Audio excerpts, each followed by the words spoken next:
Nestle India ने जुलाई से सितंबर 2025 की तिमाही के नतीजे जारी किए हैं। इस तिमाही में कंपनी का प्रदर्शन मिला-जुला रहा। रेवेन्यू के मामले में कंपनी ने बढ़िया वृद्धि दिखाई, लेकिन मुनाफे पर दबाव देखने को मिला। कुल मिलाकर बिक्री में मजबूती और वॉल्यूम ग्रोथ रही, जबकि मार्जिन घटे हैं। आगे बढ़ने से पहले आपसे गुजारिश है, अगर आपको ऐसे ही शेयर मार्केट से जुड़े गहन और प्रैक्टिकल ज्ञान पसंद आते हैं तो चैनल बुल्स एंड बाजार को लाइक, सब्सक्राइब और बेल आइकन दबाना ना भूलें। ये हमें और ऐसे वीडियो बनाने के लिए प्रेरित करता है। अब आगे बढ़ते हैं। कंपनी का ऑपरेशनल रेवेन्यू 5,643.6 करोड़ रुपए रहा, जो पिछले साल की समान तिमाही से लगभग 10.6% ज्यादा है। यह कंपनी के इतिहास की सबसे ऊंची घरेलू बिक्रियों में से एक रही। घरेलू बिक्री 5,411 करोड़ रुपए रही, जिसमें लगभग 10.8% की सालाना वृद्धि दर्ज हुई। ये बढ़ोतरी वॉल्यूम आधारित रही, यानी कंपनी ने अपने उत्पादों की अधिक यूनिट्स बेची। नेट प्रॉफिट लगभग 753 करोड़ रुपए रहा, जो पिछले वर्ष की समान तिमाही की तुलना में करीब 23.6% कम है।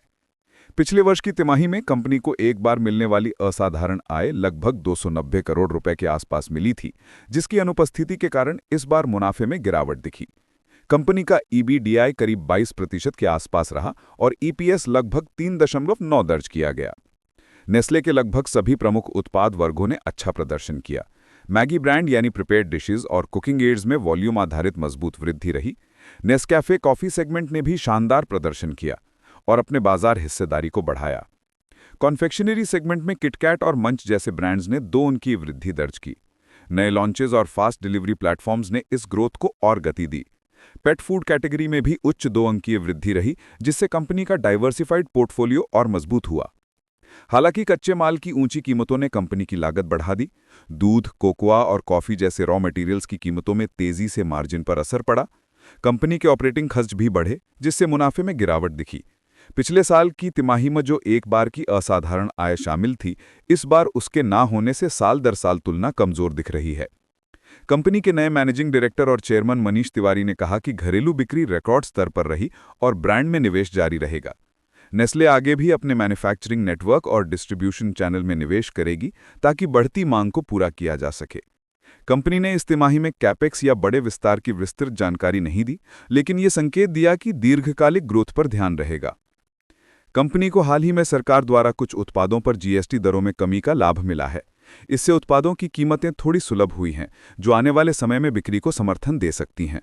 विश्लेषकों का मानना है कि इसका असर धीरे धीरे आने वाली तिमाहियों में दिखेगा।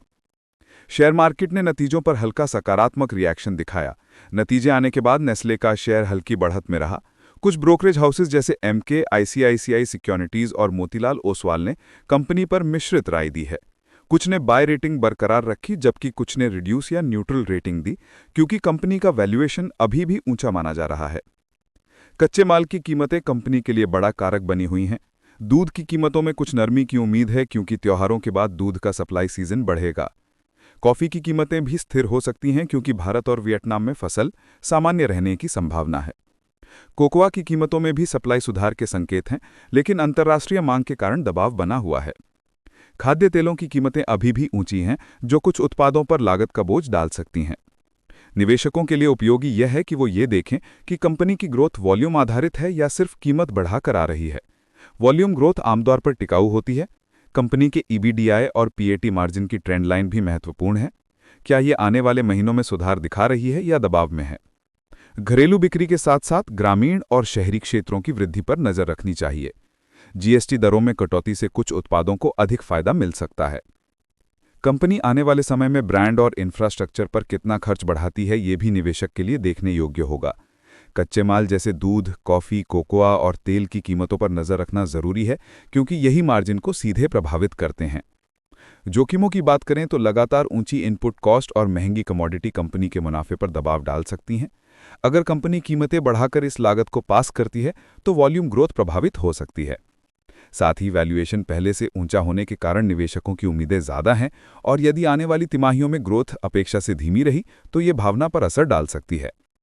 कुल मिलाकर नेस्ले इंडिया की दूसरी तिमाही की तस्वीर ये दिखाती है कि कंपनी की बिक्री और मार्केट पोजीशन मजबूत बनी हुई है, लेकिन मुनाफे में गिरावट लागत और पिछले साल की असाधारण आय के ना होने से आई है। कंपनी का फोकस ब्रांड, उत्पाद नवाचार और वितरण नेटवर्क के विस्तार पर है। रेवेन्यू साइड पर मजबूती बनी हुई है, पर मार्जिन की रिकवरी अभी बाकी है। आने वाले महीनों में कच्चे माल की कीमतें, खर्च नियंत्रण और उपभोक्ता मांग ही ये तय करेंगे कि कंपनी की अगली तिमाही कितनी बेहतर रहती है। नेस्ले इंडिया एक स्थिर और मजबूत उपभोक्ता कंपनी बनी हुई है, जिसने लंबे समय से निरंतर ग्रोथ दी है। इस बार की तिमाही में बिक्री की दिशा सकारात्मक है, पर मार्जिन की कहानी थोड़ी चुनौतीपूर्ण दिखी। निवेशकों के लिए ये तिमाही ये संकेत देती है कि कंपनी की ग्रोथ बरकरार है, पर मुनाफे की स्थिरता अब कमोडिटी बाजार और लागत नियंत्रण पर निर्भर करेगी। आने वाले समय में कंपनी की स्ट्रैटेजी और कच्चे माल के रुझान ही उसके वित्तीय प्रदर्शन की दिशा तय करेंगे।